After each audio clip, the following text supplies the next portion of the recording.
It's been said by many people that right now we live in a world where it's quite difficult to distinguish satire from reality. And to give you an idea of what I mean by that, let's play a quick game. I'm going to show you 3 news headlines, and you tell me which one of them is satire. Let's begin. Is it A, rapper Eminem tops Billboard's Hot Christian Songs chart for gospel collaboration and calls Jesus Christ his savior? Is it B, San Francisco Bicycle Coalition says not to call police when your bike is stolen because it hurts black and brown people?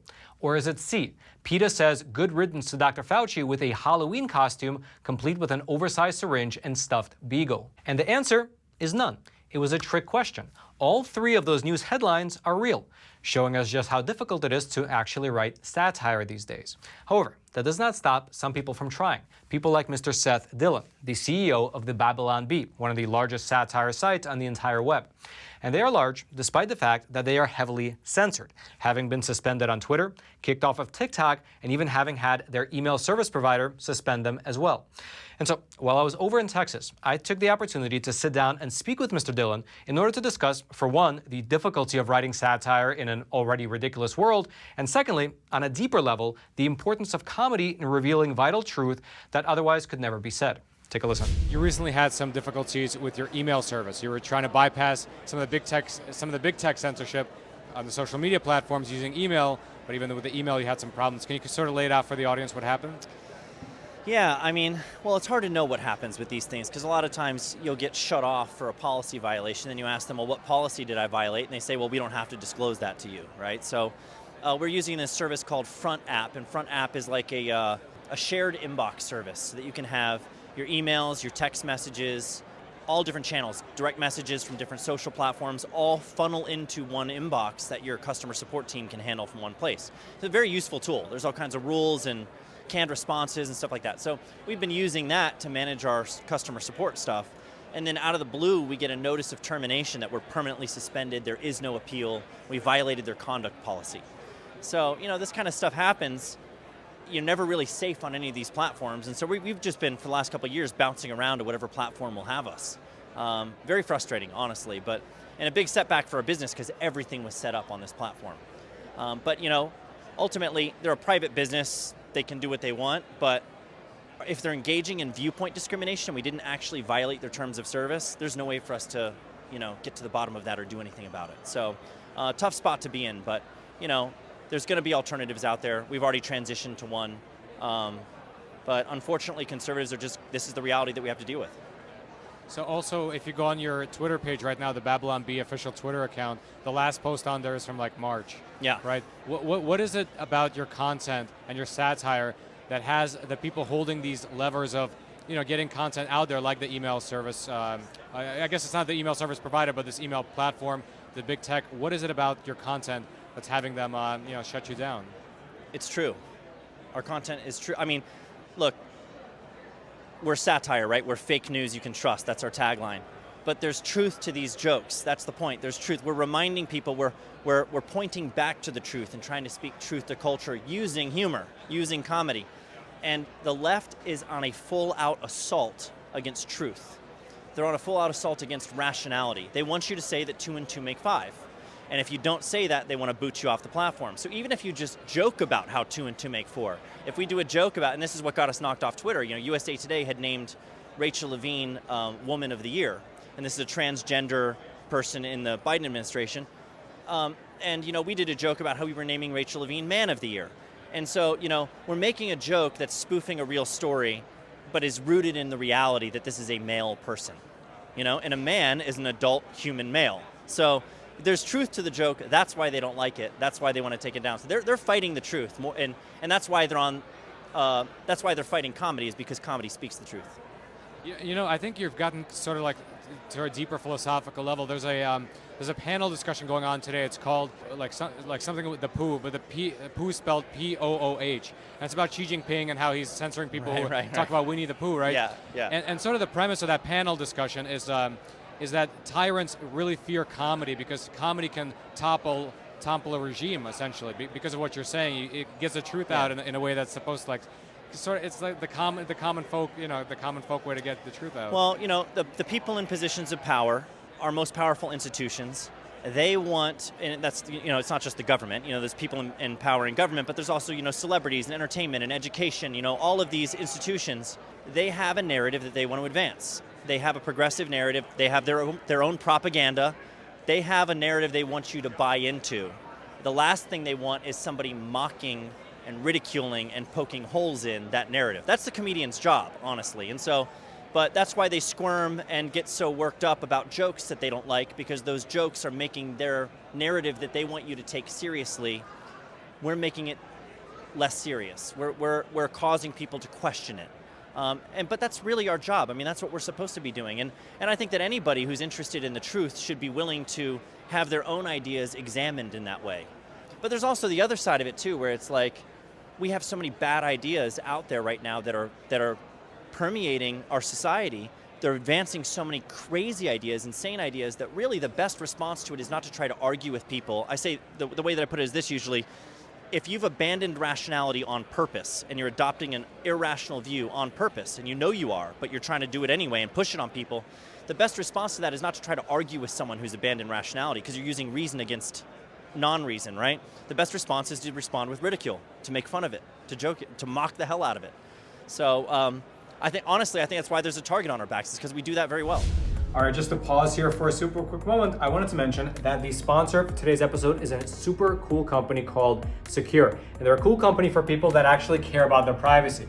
Because listen, if you don't think that these giant tech conglomerates and all these different alphabet agencies within the US government are spying on your messages, well, then frankly, you are not paying enough attention to the news. However, all that can be in the past, because with Sekur, they have awesome proprietary technology that has all your messages and all your emails actually go through Switzerland as they're making their way back and forth between you and your recipient.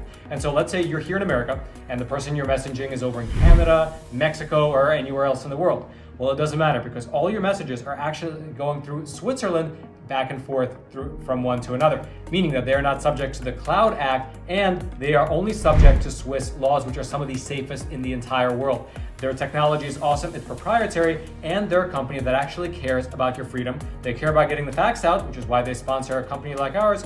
And best of all, they are offering a 25% off deal for our viewers, for the viewers of Facts Matter. So head on over to Sekur.com and use promo code Roman to get 25% off. And the rates are not even that expensive to start with. It's only $5 for the messenger and $10 for the email and messenger combo. And they even offer a 7-day free trial. So again, head on over to Sekur.com, use promo code Roman, save some money, and support an awesome sponsor.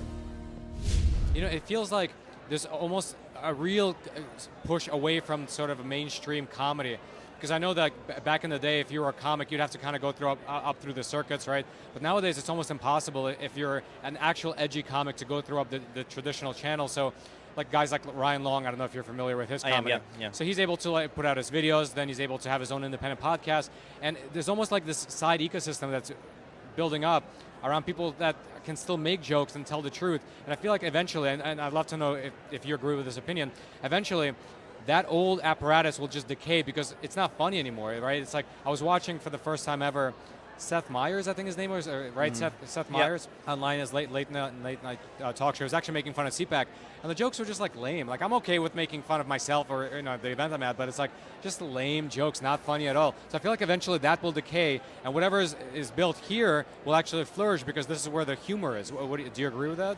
I mean, comedians are going to flourish when they're making fun of the things that deserve to be made fun of, and this is the problem with a lot of late night comedy right now, is that they are, instead of poking holes in the narrative, like I was saying, they're promoting it. They're honestly promoting. They get up there and they preach. They're actually going for the applause of affirmation from their audience rather than the laughter of amusement. They've got their audience standing up and clapping for them in support of whatever they're saying that's promoting whatever the popular narrative is. And that's not comedy. That's not making people laugh. So I think that anybody who's willing to make these jokes, like Joe Rogan just recently said, defending us, that woke stuff is the funniest stuff right now. And he didn't use the word stuff. He cursed. I won't do that here. But he said woke stuff is the funniest stuff. And the reason the Babylon Bee is funny is because they're willing to make fun of the funniest stuff right now. And a lot of people protect that. They want to advance the woke stuff, and so they don't make fun of it. So I think that's the key difference. And it is difficult. I think we have an advantage. We built our following before a lot of this stuff got really, the censorship really ramped up. Like, it started to impact us after we already had built an audience, we may have never gotten off the ground if we had started the site today. Right. And that's one of the difficult aspects of the cancel culture, because a lot of people say, like, oh, we try to cancel this guy like Joe Rogan, but he actually gained followers, so cancel culture doesn't exist. But that really only works for the people who are already in that position. The people who are working up through the ranks, they might just self-censor, right? So what do you foresee, like you were able to do that, but maybe some up-and-coming, I use comedians, I guess you're technically a publisher, but I guess I use the comedy aspect to it. What do you make of that? Like, do you foresee, like what we were discussing earlier, that there'll be like a side ecosystem, or how do you foresee somebody who wants to tell the truth, wants to tell good jokes, like make fun of the woke stuff, like how can they actually get name recognition without getting censored? That's a good question. There's alternative platforms. You can't reach as large of an audience through these alternative platforms as you can through what, Elon Musk would call the digital town square of the modern age, which is the main big like Facebook and Twitter, YouTube. It's hard to reach a large audience if you're outside of those platforms. So something may change where, if you're putting out good material and people are hungry for real comedy, then they might gravitate towards your content on other platforms, and maybe people will start to adopt those other platforms. Hopefully, a lot of them do. But I don't think many, people on the left aren't looking for a free speech platform. Honestly, it's not that they have a problem with hate speech, they just hate speech. So they don't like to see that conservatives are even allowed to talk on these platforms. So there's no way they're going to join them. They want to stay on the platforms that censor conservatives because they consider everything we say to be hate speech or misinformation. And they use the euphemism content moderation. They're just using harmless content moderation to get rid of all the misinformation and hate speech. But they're just getting rid of views they don't like, opinions they don't like. I think ultimately there needs to be an answer to that problem on these platforms where the audiences are. If you want to reach both sides of the aisle, if you want to reach the public square with whatever comedy you're putting out or any content that you're putting out, then your First Amendment right to speak freely and not be discriminated against for your viewpoints, your political viewpoints, I think has to be protected. And so if the law doesn't currently protect it, then there needs to be new laws that do protect it. Have you ever considered deleting that Man of the Year tweet just so you can continue to engage with people on Twitter? And if so, what was your reason for not having done it thus far? Oh, I mean, well, initially, I haven't considered it since I said that I wouldn't. We said, and we meant it, that we're not going to delete the tweet. And there's a reason for that. I mean, they're asking us with that tweet to admit that we engaged in hateful conduct, and we don't admit that we did that. I mean, I think we made a joke that we have every right to make. Again, like I said, Rachel Levine is a male. This is a male person, born, not assigned male at birth, like literally a biological male person. We should be able to make that joke, and we should be able to have a conversation about whether or not, any of these rules that they're talking about make sense. Like misgendering somebody. Well, is it misgendering somebody when they identify as a woman and you call them a man, or is it misgendering somebody when they are in fact a man and they call themselves a woman? I mean, we should be able to have a debate about that, and we can't.